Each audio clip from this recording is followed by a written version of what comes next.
suoi canti che risuonano, desideri che attraverso i secoli hanno solcato il cielo per raggiungerti, porto per poeti che non scrivono e che il loro senno spesso perdono.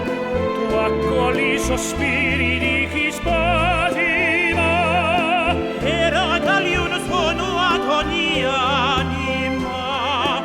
Luna che mi guardi adesso, ascoltami.